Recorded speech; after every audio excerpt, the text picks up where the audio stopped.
Who wears short shorts? Salad wears short shorts.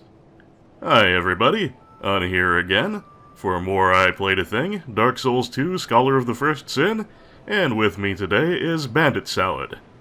We're gonna be doing some more of the Iron Keep, so it's good that, we're still dressed for the heat, but at least this time we're a little bit armored. Those shorts though, how about that? Anywho, we've got some preliminaries to do as usual, in this case involving, doing some trades at the, Crow Girl's nest. So, while I work on that, I would like to say a big thank you to everyone for your kind comments and encouragement regarding my little navel-gazing session last episode. I do apologize for that. I was just having a little bit of a guilty spell, and, hopefully it was not too bothersome. But I've got it all out of my system, and you were all very kind, and I want you to know I appreciate it very much. And we are just about on site, so let's go ahead and break out our trading stuff. Oh wow, I forgot I had so many consumables. Well, that's a plus. We'll start with a little stone. And get a little prize. Well, human effigies are always good. No complaints there. How about the something? Please don't be an old whip. Oh, a Demon's Great Hammer. Cool. I don't know if I'll ever actually use that. I mean, it is a strength weapon, and a pretty damn good one, but it does have the Great Hammer moveset, which I am not really in love with. At any rate, it has a high strength requirement, so it'll be a while before we can use it correctly, but what the hell, let's take a quick look at it.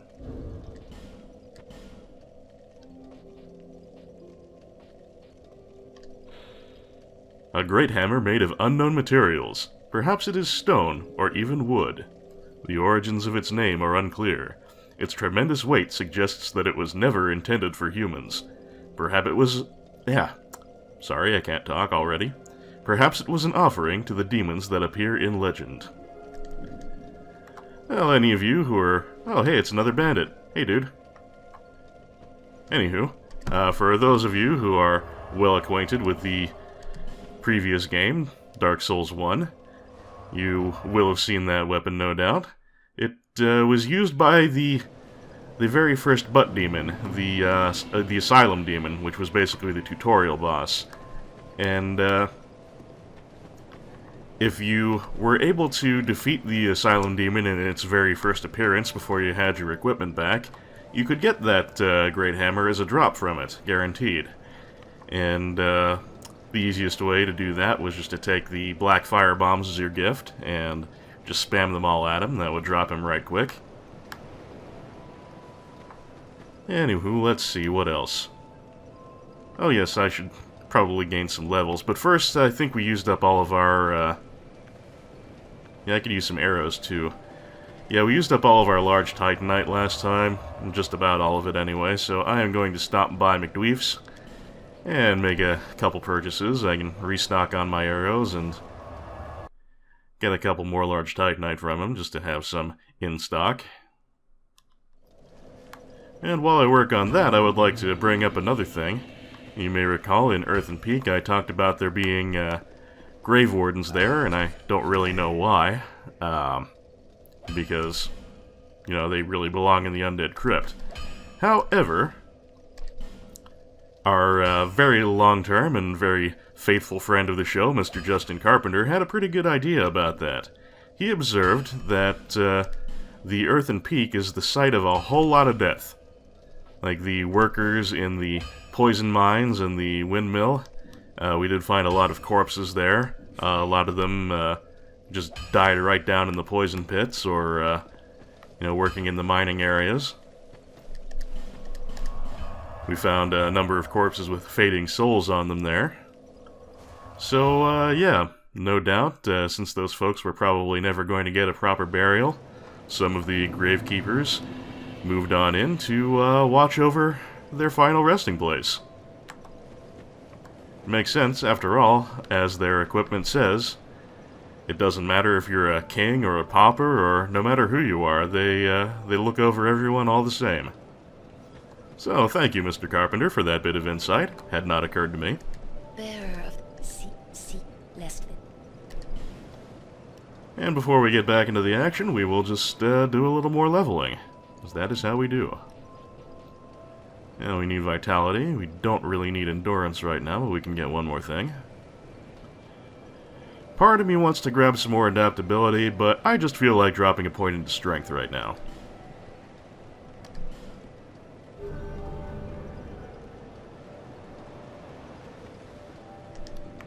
And you know something?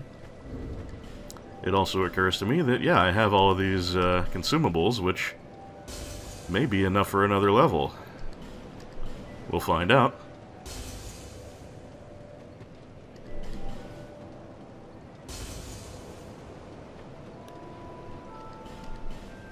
Of course, the Fading Soul will not count for much, but...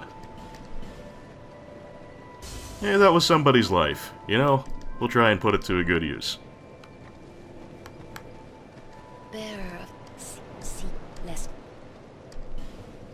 Well, let's see, can we drop one more down? We can. And this one I'll put into adaptability. There we go.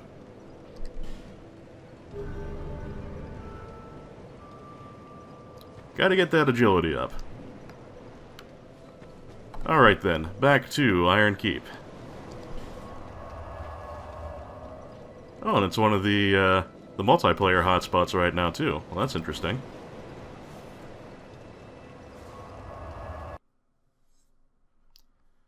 Perhaps there will be, lots of invasions. I kind of hope not.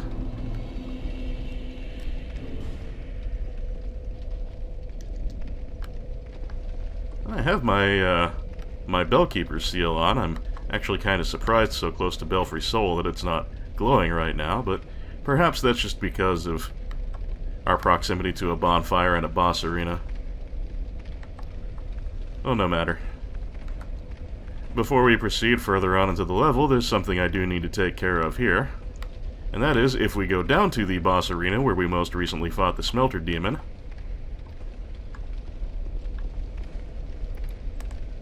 we got another Pursuer on our hands. And this one's pretty much like any other of the optional Pursuers we've encountered, but he does have something special for us if we can beat him. Which I think will be okay. We have, after all, fought no shortage of these guys. We are well armed. Got our hammer for the extra armor damage. And he's being very accommodating about doing lots of charge attacks at me, which, as always, are the best time to punish him. Go on, do your dash. You can dash all you want. And while, of course, it is behaviorally identical, being encountered a bit later in the game, this is a tougher specimen than the Pursuers we're used to seeing. So he does take more of a beating, and we'll be able to deal out more of a beating if we allow that. But I don't intend to allow that, so it should all be groovy. Oh, staggered him a little there. Was a little too slow to capitalize, but, you know, whatever.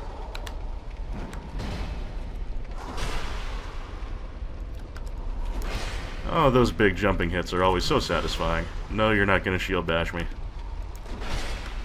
Come on, do a charge for me. That's what we like.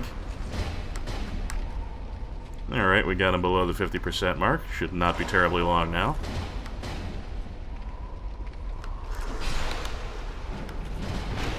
Okay, I got a little greedy and impatient there. I'm willing to admit it. I ain't gonna lie, those, oh my goodness, look at that damage! Now we're gonna want to get him to do a dash attack just so we can have a healing opportunity this time.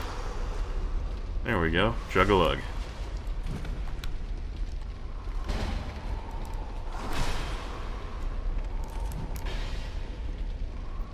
I'm getting a little handier at dodging their attacks, at least. You would hope I would, as much time as I spent with the game, but between every playthrough I always do accumulate a little rust. Whoop, that ain't good.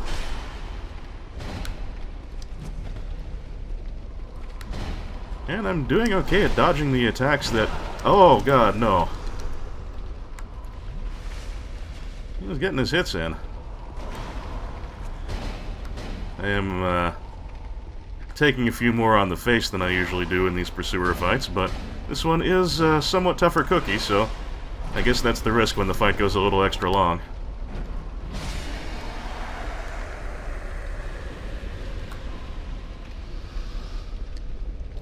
And there's what he had for us, an extra ring of blades.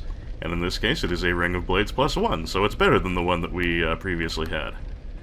Always nice to be able to pack a little extra punch when we need to. And let's see here.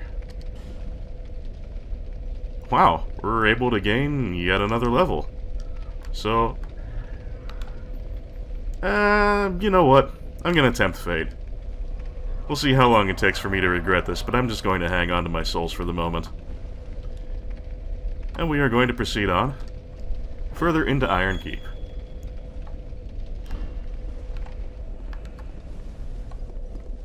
Oh, we could bring a friend along, but I will hold off for the time being. And you see where we are now. This is just that same ladder that we could have come up after coming out from the furnace that we shut off earlier. So that is how the two paths go, whether you come through the Smelter Demon or not. Oh! Well, we're not doing multiplayer co-op, but we're going to do a little invasion repellent. That certainly didn't take long.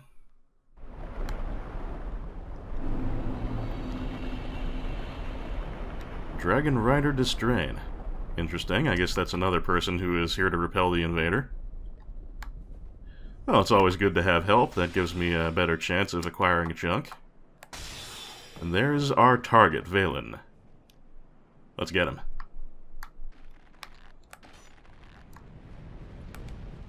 Hiya, Valen. Come back here, you stinker. You can't run from us.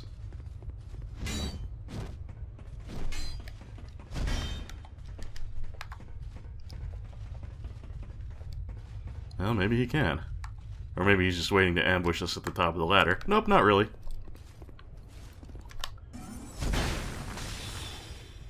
What the fuck did he just do? He suicided. That was unanticipated. Oh well, still gonna get a chunk.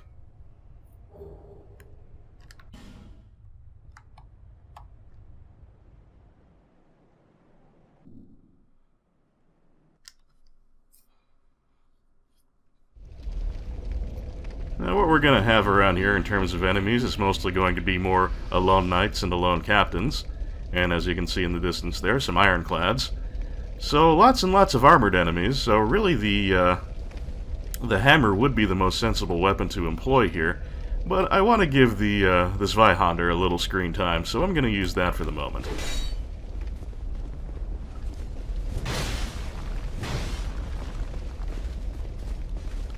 I gotta love that range.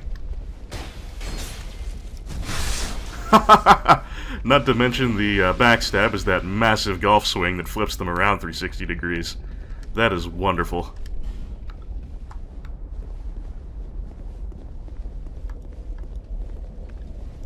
Alright, so we'll do a little pooling. That always helps when we have a multitude of enemies to contend with.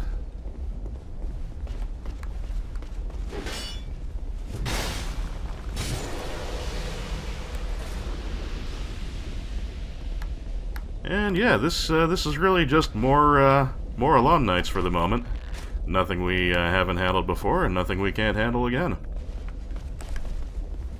And because these are by far the most common enemies in the area, and they're ones I don't usually have too much trouble with, that's why I consider this a very manageable area. It almost always gives me less trouble than Earthen Peak, although now that I've said that, I have no doubt doomed myself. I wonder why there's only one ironclad here. I'm used to there being two. Maybe that's a change in Scholar that I just completely forgot about. Now, let's see if he'll come out this way. Baiting this guy towards you is generally a good idea, because if you try and rush up on him, he will bang on the bridge. And if you let him bang on the bridge for too long, he will destroy it, and you'll have a jump you have to make. And it's not that it's an impossible jump or anything like that, but platforming in this game is a good thing to avoid when you don't have to do it. And our German buddy is working out pretty damn well so far, despite not inflicting the strike damage that these guys are weak against. Now we're heading into... Wow! You've got another trespasser, folks. I'll take on this one, and if we manage to pull out another win, we'll call it a win for the time being. And hello, Tiffy.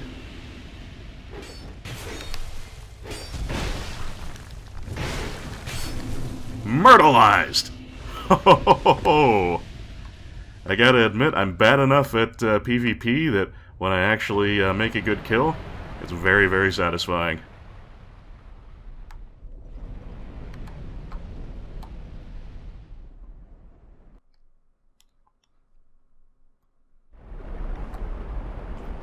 Alright, 2 chunks is more than adequate for the time being, so we'll go ahead and take that off, and what shall we replace it with? We'll do steel protection for the moment. Alright, we are heading into a new section of the interior of the Iron Keep, but pretty soon we're going to have a little side trip. You'll see that in a moment. Now then, we see an ironclad coming after us, but if you pull the lever here in time,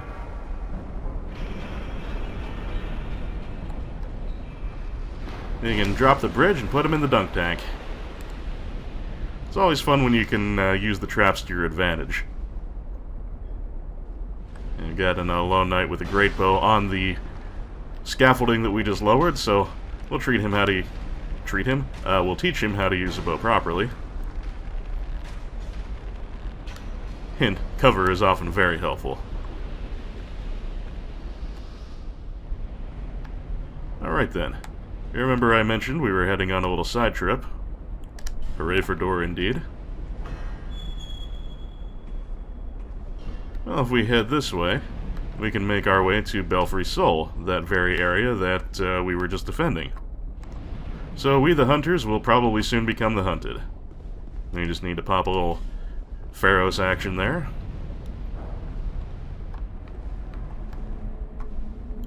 Smash our way through the face.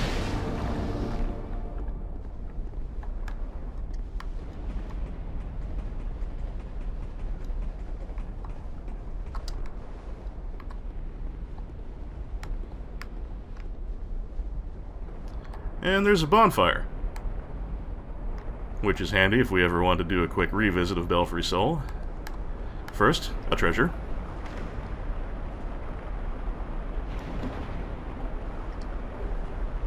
Oh, an improved Thunder Quartz ring. If we're ever in great danger of lightning, that will be a very nice thing to have. So, you will notice that there's no way to immediately climb up out of this pit, so in order to leave, we will have to either warp to a different bonfire or go through the belfry.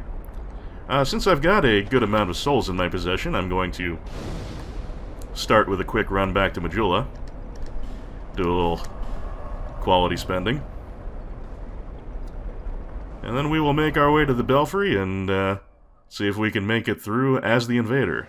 Because, as I mentioned when we joined the Bellkeepers, being a member of the Bellkeepers Covenant is no protection from being invaded in the belfries. Everyone is a trespasser. Except, of course, when you're actively in the defending role. Now then, instead of immediately dumping money into levels, I wanted to make a stop here to show you the smelter gear that Malin will have for sale after we defeat the Smelter Demon. You need armor? Now this is heavy armor that I am not likely to make direct use of, but I think there's some lore attached to it, so we can check that out at least.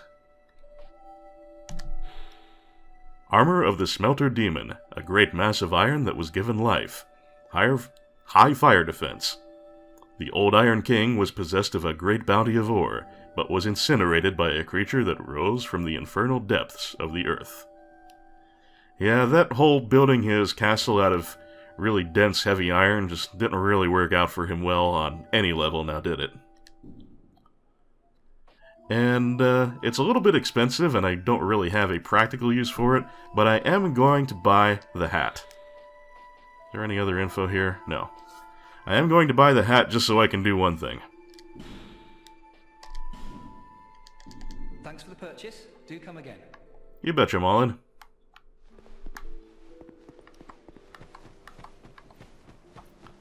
Now then, as I was just saying, I bought the smelter hat for a reason, so we'll just get that taken care of real quick, like.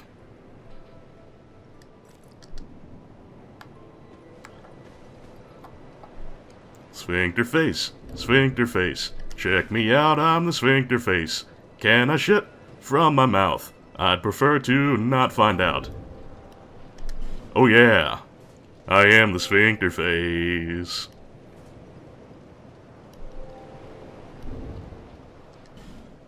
Sorry about that.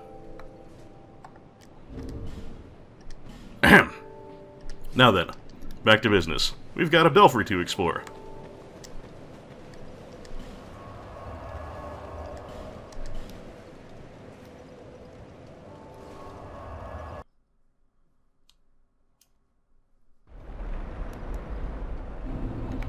Alright, up we go.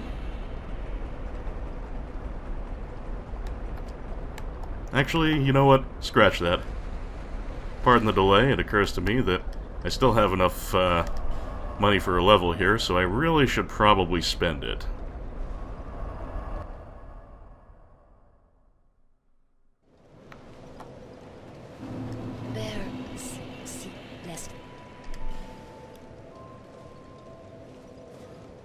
And we're gonna want to keep working towards using that greatsword, so more vitality, more.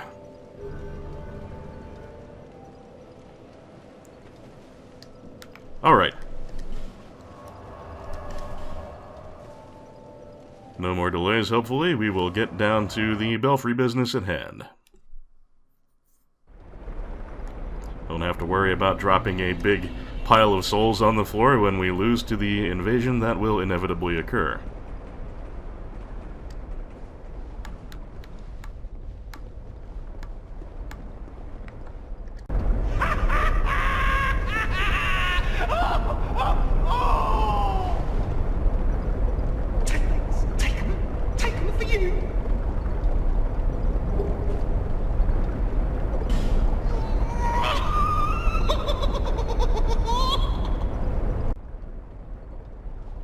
Alright, the bellkeeper here doesn't have a whole lot new to say. Mostly the same dialogue as roughly the other bellkeeper in the Belfry Luna.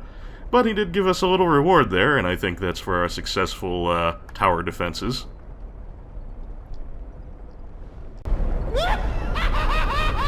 The prince made me to guard the bell of Fen. The bell of the fine prince. In Hulken, the bell of the princess. Time to stretch, time to bits. Gather around and ring the bell swift. We've been ringing this bell forever, we have. So yeah, pretty much exactly the same dialogue. About the only thing that changes is that he says the prince made him to guard the bell of Ven instead of the princess to guard the bell of Alken. And I do think, I have a strong suspicion, although I can't make a great case for it, that the prince was the Old Iron King before he became king. But I could be wrong about that. Anywho, let's go in. This level is more sprawling, as you've seen, not as vertically oriented. So we'll be doing a little more fighting in open areas on the ground, but that actually suits me better, so I don't have a problem with that. You're not dead yet? My god. And let's grab Drifter Swordsman Idol here, just so we have a little bit of backup in case we get yanked.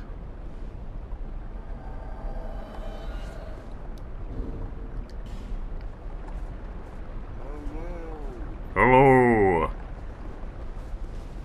Also, one thing you may notice is that the Belfry Luna Dwarven doll people,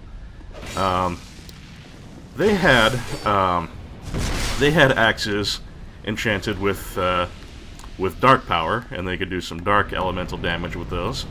The ones here in the Belfry of the Sun, they have weapons enchanted with fire. Just kind of a nice little detail, I think.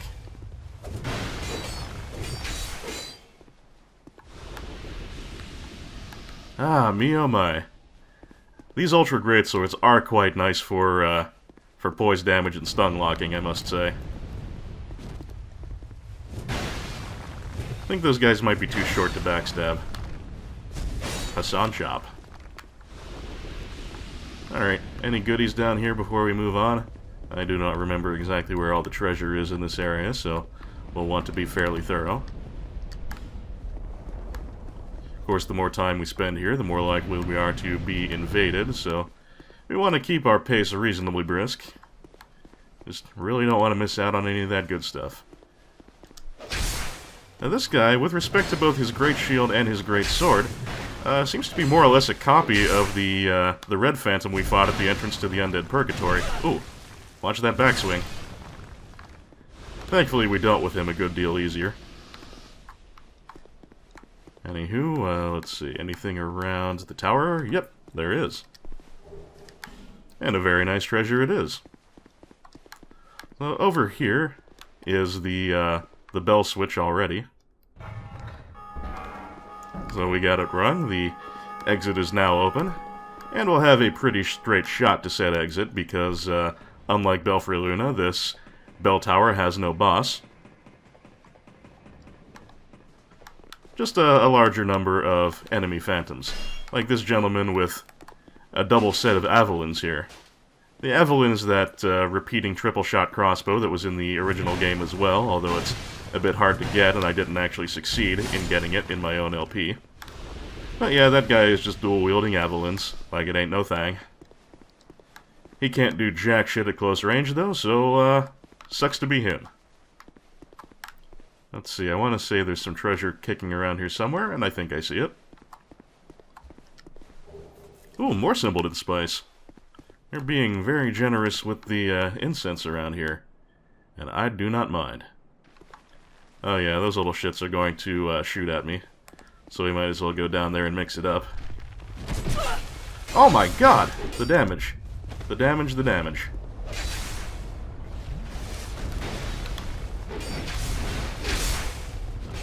Tear him to bits, ring the bell swift.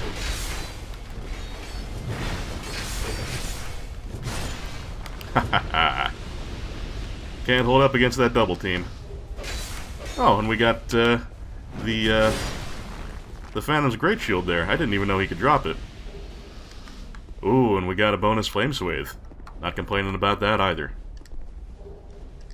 Wow, I really did not remember how much Simpleton Spice there was around here. Thank you, Idol. You've been a great help. And thank you, message. So here's our little reward for making it safely through the tower. And we didn't get invaded at all, which is quite surprising, actually. Immolation. Let's make our way on down to the bonfire again, and then I'll take a look at some of the booty I picked up. Another human effigy, and have we seen the Tricops snake trochees? I don't think we have.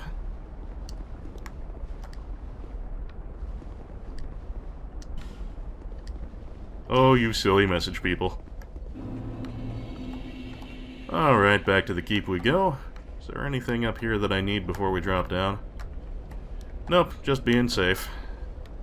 Just taking it safe. So we'll pay a quick visit back to the bonfire, and I will take a look at the stuff I just picked up.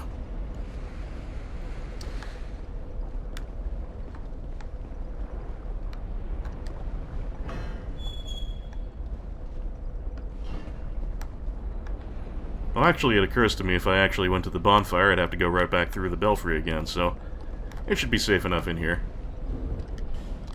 First of all, that simple consumable.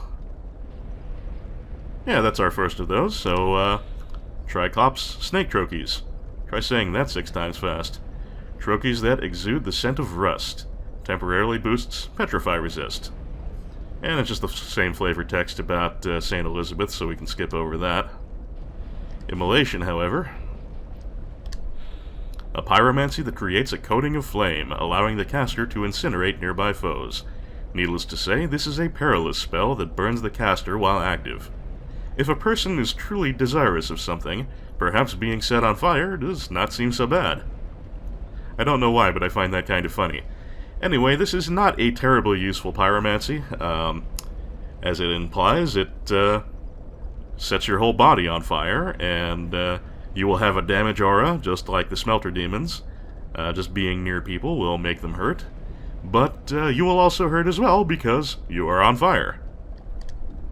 So I will probably not get a whole lot of use out of that one. And Orma's Great Shield. Shield of the knights who long ago attempted to conquer the undead crypt. They bore no weapons, only a shield split into left and right halves, which they used to playfully crush their foes until their corpses were needed beyond recognition. The engraving depicts two messengers from the hereafter who welcome the recently dead by reviewing the merits of their deeds in life. Well, kind of a neat bit of lore there, and geez, I really don't think smashing people into a pulp with two giant great shields could really be described as playful, unless you have a really fucked up idea of play. But anyway, these shields, the left one here is called Orma's Great Shield, the matching one is Reeves'. Orma and Reeves' Great Shields are actually meant to be dual-wielded, and they're the only Great Shields that can be used in a technique called Power Stancing, which is a type of dual-wielding. Not going to deal with it right now, but I really should talk about Power Stancing a bit, even though I don't like to do it, so I'll try not to forget, and if I haven't done that after a few videos, remind me I need to explain Power Stancing. Anyway, never mind that. For now, we've got Iron Keep to take care of. Oh, hi. I was about to shoot that guy and make him come after me, but I didn't have to shoot him at all. No, Salad, you can't block properly with a bow.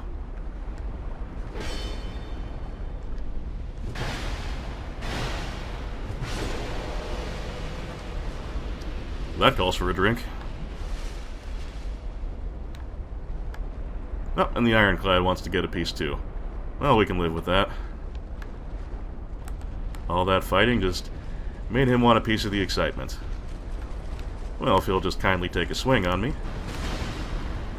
we will gladly indulge his desire for a little action.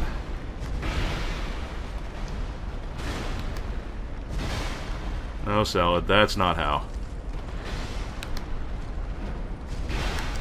That's especially not how.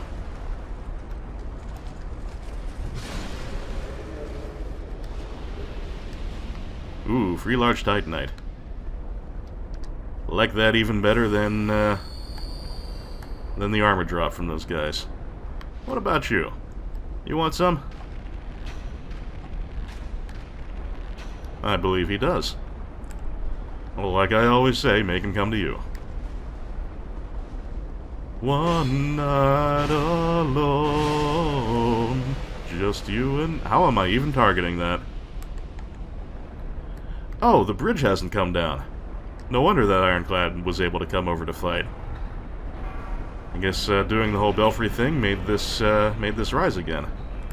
Well, no big deal. We've taken out most of the people in the immediate. We can just get rid of the Great Bow guy again. And I can be careful and get shot. Twice. Well, so much for teaching this guy how to use a bow properly.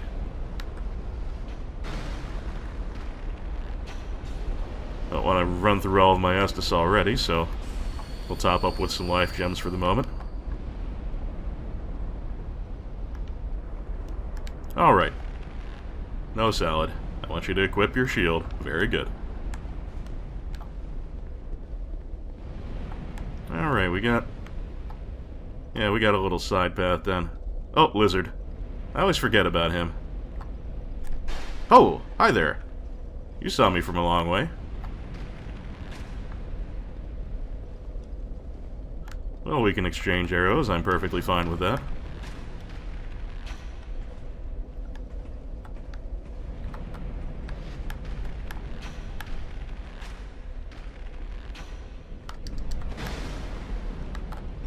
Captains are very slow on the draw, So at least you get plenty of time to put some arrows into them before them trying to put arrows into you.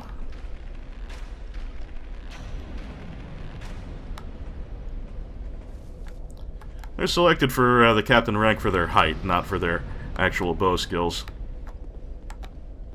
Although the electric katanas don't hurt. Anyway, right here we have a couple of plates on the floor, which won't do you any major harm if you step on them, but they do cause these ladles to tip down and pour molten iron across the gaps here. So that's just something you have to jump over when you're coming and going. And why make yourself deal with that if you don't have to, right? Right. What's down here, all we've got is some of that nasty superheated rock that we can't walk on without suffering a great deal of damage. So we'll come back later when we have a little better fire defense, because there actually is a pyromancy down there that I do... Oh, damn it. I stepped on the thing. Oh well. Again, it is hardly the end of the world.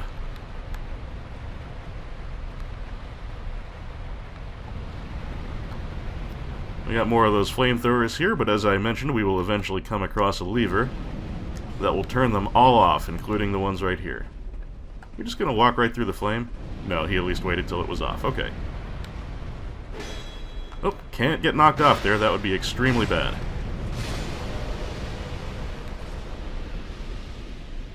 Going for the backstab there would probably be a little more trouble than it's worth. And there's treasure over there, but before I go dealing with the ironclad, I think I would prefer to try and deal with the captain here, so he's not shooting me in the back while I deal with the ironclad.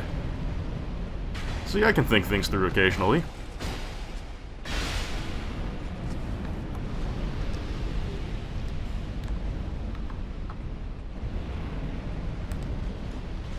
And our ironclad friend here, I think we are going to give him a little dunk.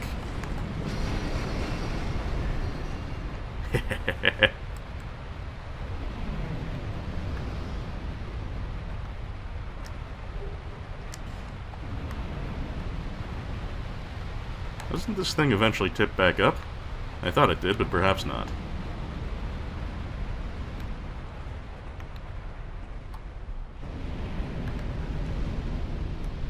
Now, what is up there? I do not actually remember what is up on that floor, but we've got a little more... Oh no, I do remember. There's something up there, and there's going to be an NPC Red Phantom. So let's go kick his ass.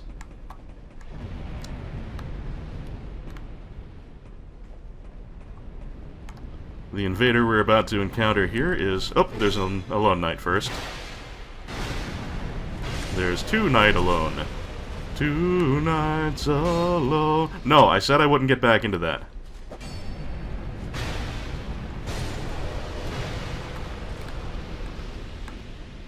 Ahem.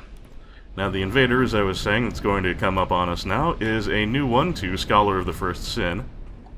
And his gimmick is that he has a bunch of different weapons that he can switch through while you're dealing with him. So you have to be prepared maybe for a couple different weapon styles. Does he not come after me until I open the chest here? Nope, nope, there he is. Oliver the Collector, which is a good name for him because of his wealth of different weapons.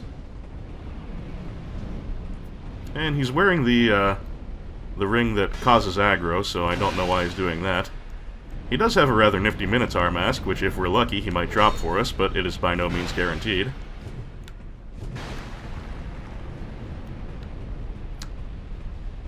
Now what is that? I'm not sure what weapon that is. That might be the Puzzling Stone Sword again.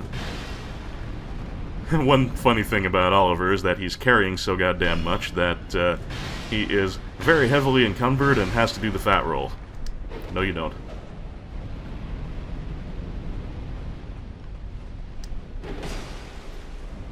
Oh, that'll learn me to try and dodge roll instead of just tanking like I'm supposed to.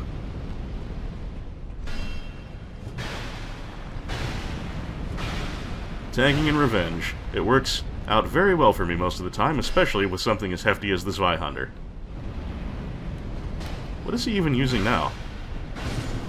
Oh, it doesn't matter, he's done for. Oh, and he didn't leave his hat for us. Damn shame. Well, we do get a human effigy, so we'll take it. And there's treasure, Philip. which is just some great arrows, which I will probably never even use. Ah, well, whatever. And pray, what is up here? I don't actually remember this path reliably. Let's heal up before we try it, and then we'll try it.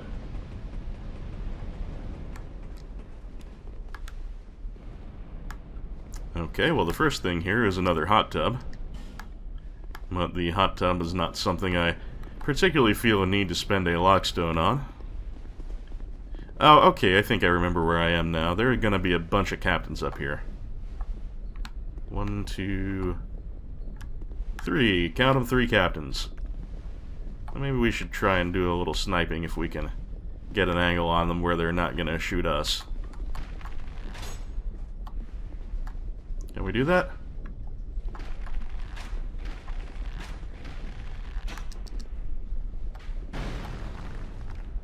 Yeah, it looks like this might work out.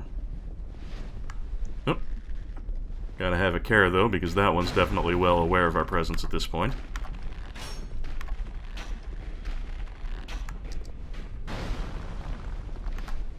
And hey, safety beats expedience, especially in a Souls game. I did 187 damage to him there. 187 on an undercover captain. Oh, come on, you're gonna have that little pixel of health left. Don't bullshit me. Same goes for you.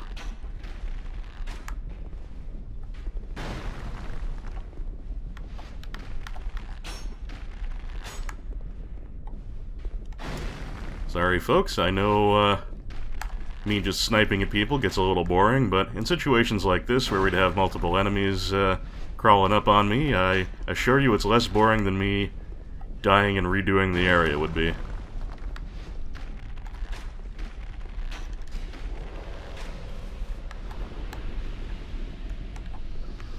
Now the last one we can take care of properly.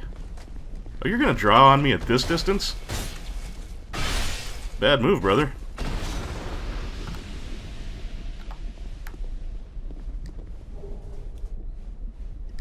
Don't care that much about the fired arrows, but the Titanite is nice. As is the spice. We're off our weapon? I'm intrigued.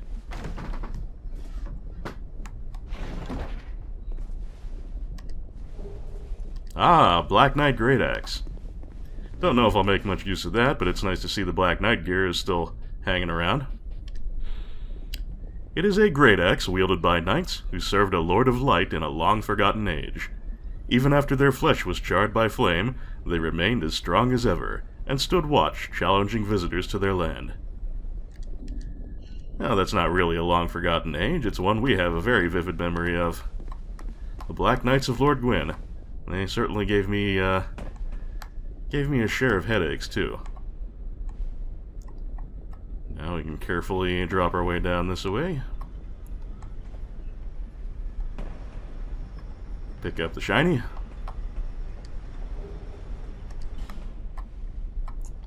And continue.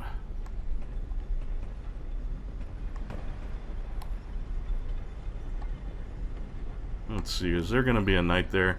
I think there might be a knight here when we drop down, so we will just be vigilant. No, no knight yet. Just a knight down there. And a knight over there. Well, you know what this calls for. I think these guys only have katanas, so I don't have to even worry about them shooting back.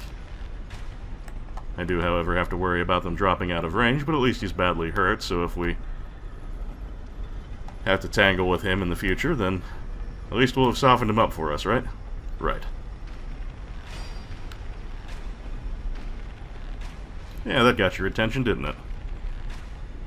You were just gonna stand there like a lemon and take it, too. Silly guy. Alright, this is a little bit fiddly because our idea here is to drop down onto the ladle so we can get the shiny there without actually dropping ourselves into the ladle. Needless to say, that would be bad. But we got it.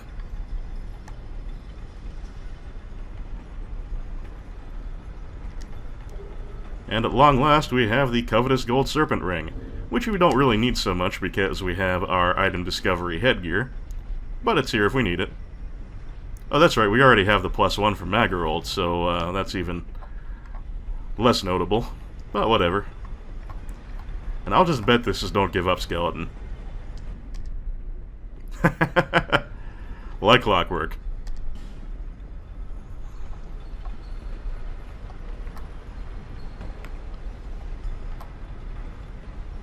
And there's the knight that we were sniping. He should be nice and softened up now.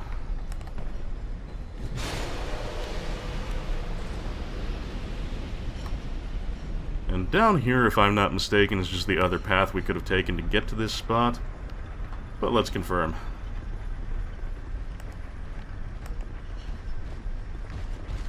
First,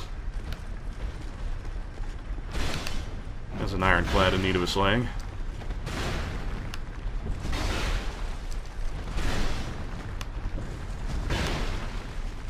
Oh, too slow on the draw. Thought I could finish him off before he got another swing in, but didn't work out that way. Actually, it occurs to me I should probably put on my my life protection ring since I'm carrying over 30,000 souls now.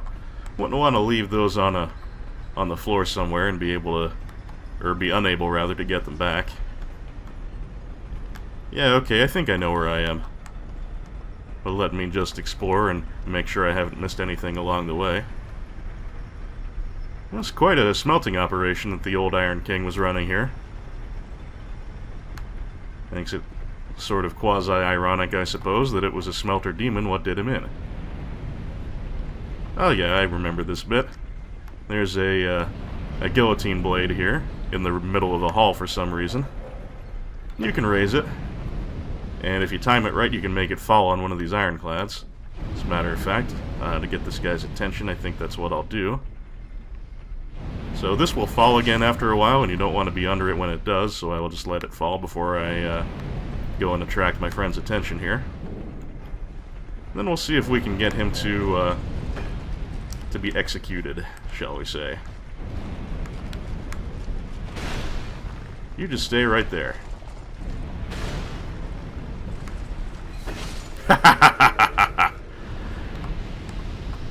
Again, it is very satisfying when you can make the traps work for you. Oh, that's not what I wanted. I wanted the shiny.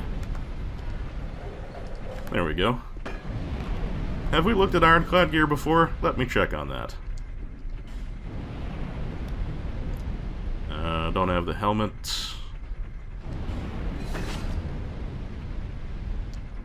Whatever.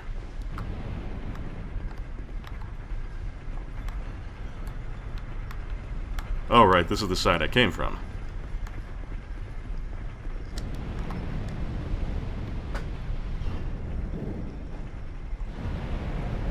I really don't know what to make of this blade. Was the old Iron King just executing people right in the middle of the hallway? That's weird. Oh, this is the later part of the level. This isn't where I want to be. I was trying to explore and make sure I didn't miss anything.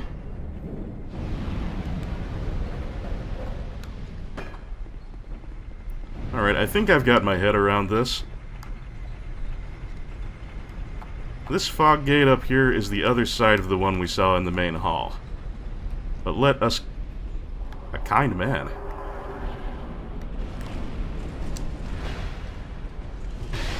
Oh, that's right, we don't want to stand behind these guys.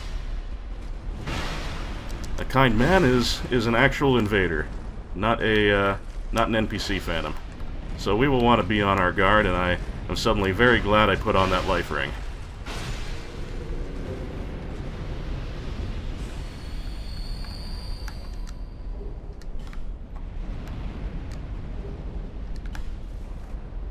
Yeah, we're back in the main hall here, so that explains all that. Now I just find myself wondering where the kind man is. Because when he finds me, I somehow suspect he's not going to be that kind at all.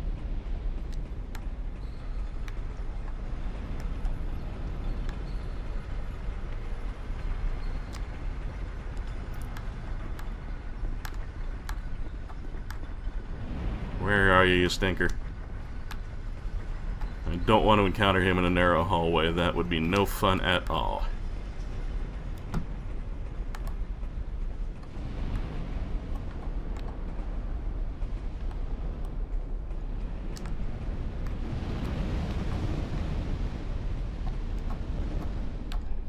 I want to get to a reasonably safe spot where we can have a stand-up fight if it comes to that.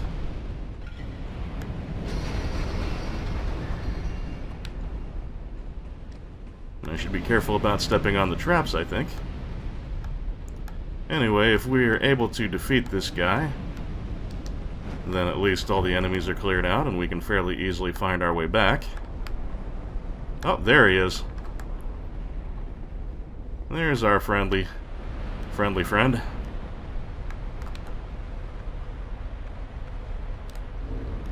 Hi.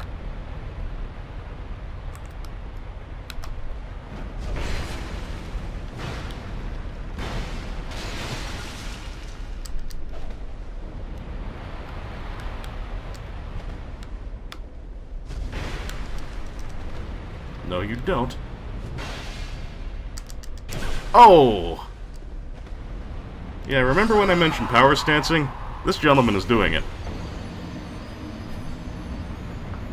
Okay, fair fight, fair cop. Had a nice little exchange of swords there. I'm not upset with that one.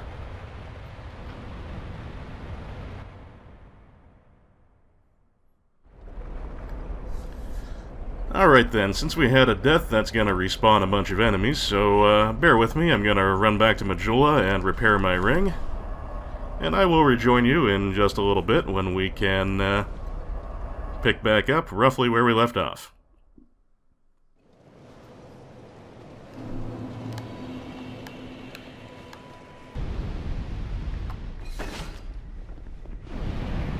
Okay, folks, we are back on the far side of the guillotine, and that means we're right back about to where we left off.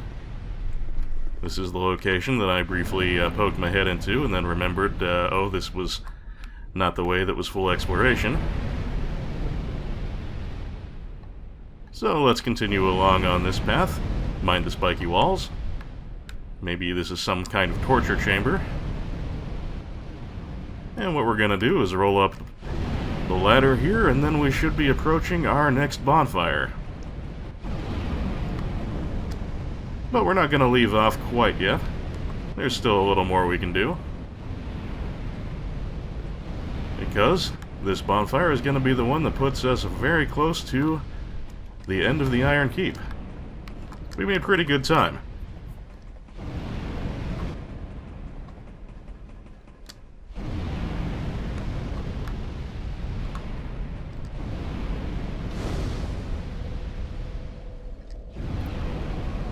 There we go, top up our Estus, repair all our stuff. And let's have a quick look outside here, too. Yep, this window is suspiciously eyeball-like, isn't it? If you remember the last episode, you may be able to guess roughly where we are now. That's right, we're up in that big Minotaur statue we saw from Magerwold's room. And we are, again, very close to the end of this section now, but before we proceed onward, let's go ahead and see what this switch does. And we see the fruits of our switch pooling labor right away as all the flamethrowers suddenly shut off. And that one lever controls every single flamethrower in the castle, so now we can get that treasure that was kind of blocked off to us previously by the one flamethrower back in the very entrance. And there was another treasure here that we could have grabbed with careful timing, but now that it's no longer in the path of a flame at all, we can get it very safely. And it's just a slightly upgraded lightning short bow, but hey, why not? Doesn't hurt to have a little bit of extra gear. Ironclads, on the other hand, oh, those hurt, especially when you misjudge the distance before they hit you. I didn't appreciate that, jerk. Damn! I am not having a good day with ironclads. These are by no means a new enemy type. Nope! Oh. Well, I'm not having a terrible session, just a couple of really stupid and embarrassing deaths. Well, just one really, I suppose. The death to an invader was no big deal. Hang on a moment, I'm going to fix my ring again.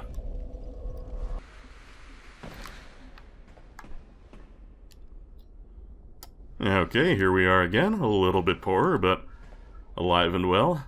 Let's see if we can make a little bit of a better job out of this ironclad this time. Not...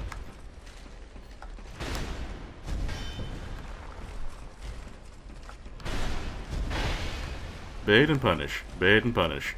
It is not rocket surgery. Don't know why I'm having such an issue with it today. Those horizontal swings, at least those are blockable.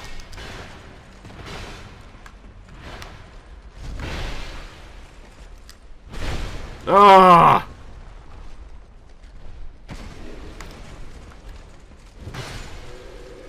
That's quite enough out of you.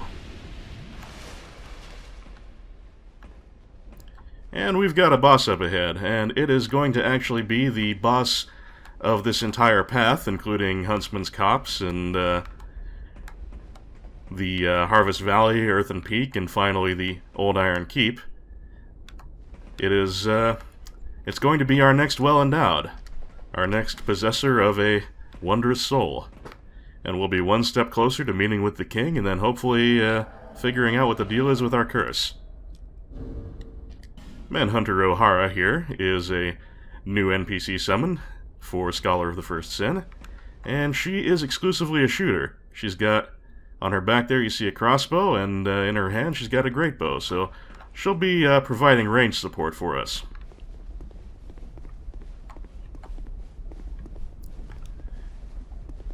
And to make things a little better even, the upcoming boss is not one that is heavily armored, so we can use our Zweihander without having to worry about missing out on all the extra strike damage that we could be getting.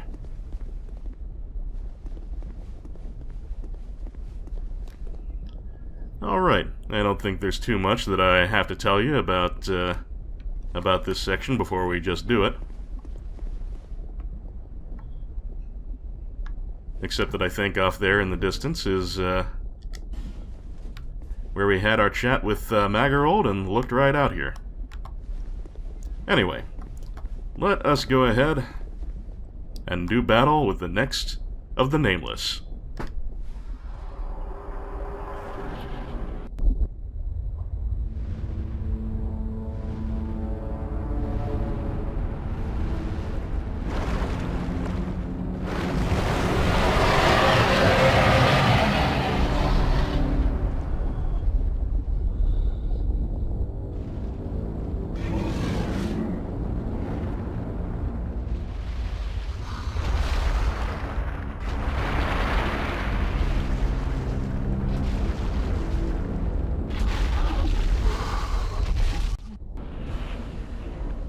You probably saw this coming, folks.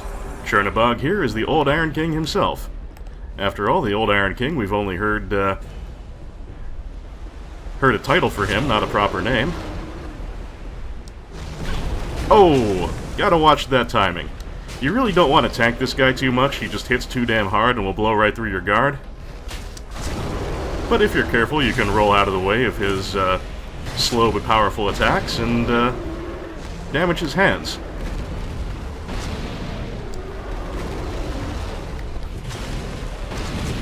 And with the assistance of O'Hara there, who's providing us a little fire support, we're doing alright.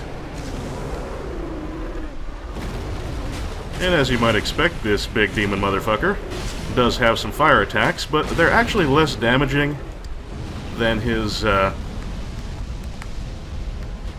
pounds. They will blow through your guard in a big hurry. But our shield has good fire defense, so they don't even hurt as much as they might otherwise. Okay, gotta watch our stamina. Now, you can avoid his fire altogether by backing up enough, but I like to just try and wiggle my way around it. And he does tend to follow up with a fist pound whenever he does that horizontal slash, but you can just roll through one and roll out of the way of the other as long as you're careful. Yep, gotta be careful of that, but it leaves him vulnerable just like everything else. Oh, we got fire coming. Might as well heal. Play it a little safe. Tank that fire breath. Oh, look out. And that's already it.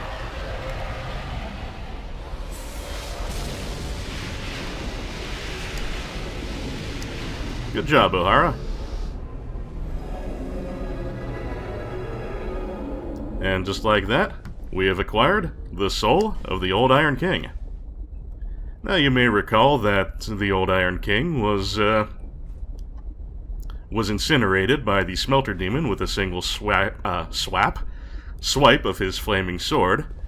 But, yeah, I don't remember exactly when we get the item that gives us the lore, but, well, let's see if it's on his boss soul. Let's see here. Soul of the Old Iron King, who succumbed to the flames that swallowed his castle. The Iron King's flesh was charred, and his soul possessed by the things that lurk below. So, yep, he died. That's no question there. But he became this game's echo of Lord Gwyn. And that's right, he's, if you come back here in New Game Plus, or after using a bonfire ascetic, you will get the soul of Lord Gwyn. So, either the Old Iron King was possessed by that, or he is the sort of reincarnation of Lord Gwyn. And I believe if we go to the right item, which might not be until we get access to later things, we can find that that meeting with the soul of Lord Gwyn was what transformed the Old Iron King into what we saw here. I'll certainly call attention to that when we find it. And that was even more explicit in the Japanese version, although it's a little more of an implication in the localization. Anyway, treasure.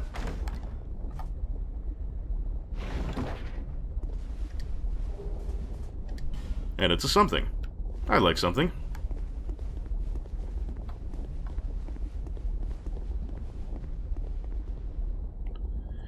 Alright.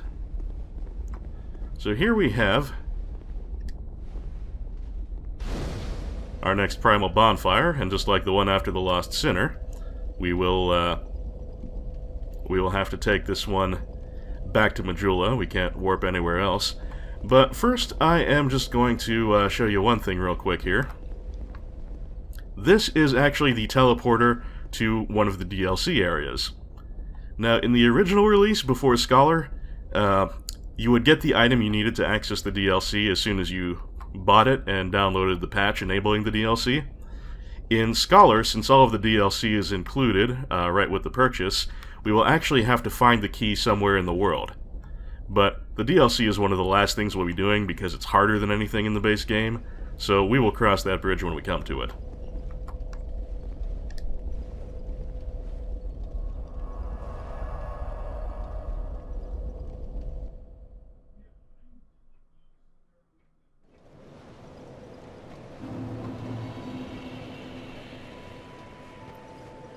Now, the Old Iron King's soul, I don't actually remember who trades for that, so bear with me a moment while I check the interblops. Okay, looks like we have to trade that to the blacksmith that we have not yet made the acquaintance of.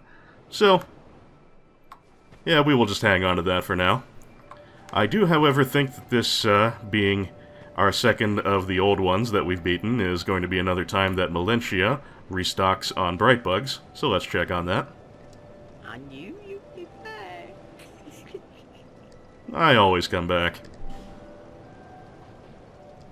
Yep. 3 of them at 18 grand a pop. Wow, that's expensive. But you know what? We can afford them, and when we can acquire Brightbugs, we should.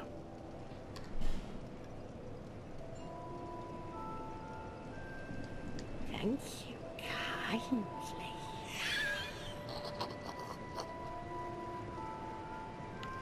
You are so welcome. Let's go ahead and eat our consumables while we're in the neighborhood. Actually, I don't know what the neighborhood has to do with that, but we're safe here. That always helps. And I think there will be a change in this stage in Cloan's stock, so let me check on that. You've been long away. Well, Oh yes, at this point she gets 10 large titanite, and seeing as we already have all of those we need from McDoof, that's not terribly exciting. But on a more positive note, this is when she gets an unlimited supply of regular titanite. We have a ton of that, but it's good to know we can buy as much as we need to if we ever find ourselves running short. no interest. Suit yourself. Now then, for defeating his old ironness, we did get a something.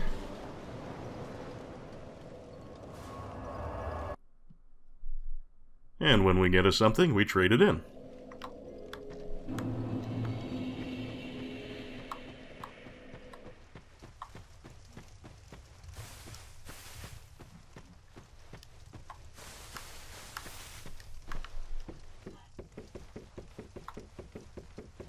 Now, for our last petrified something, we got a new item. Neither an old whip nor another piece of petrified dragon bone. So let's hope we can keep that streak going.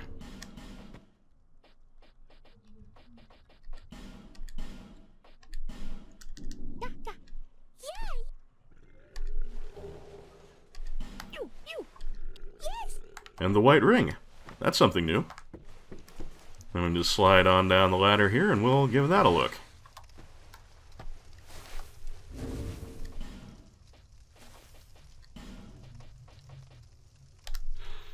A precious ring which grants the protection of Quella, god of dreams.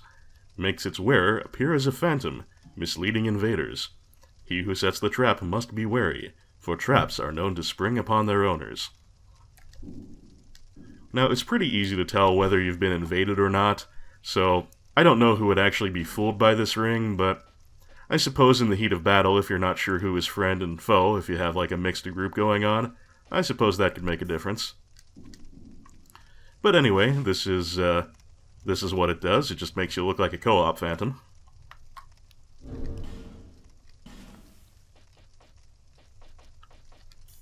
So, perhaps of somewhat questionable value, but a neat trick.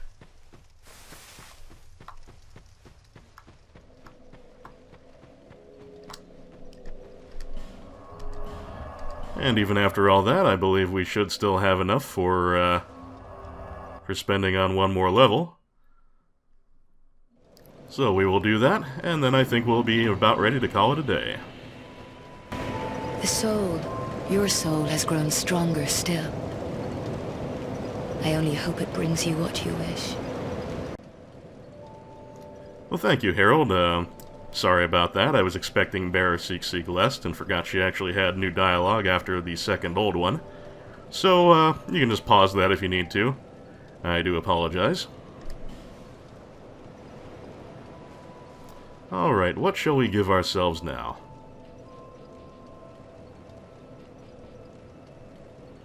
I've been really leaning heavily on the strength and vitality lately. Hey, you know what? I'm going to continue to do so. We need to get up to certain thresholds for that stuff, and until we do, I'm just going to prioritize those and we can focus on the other stuff later.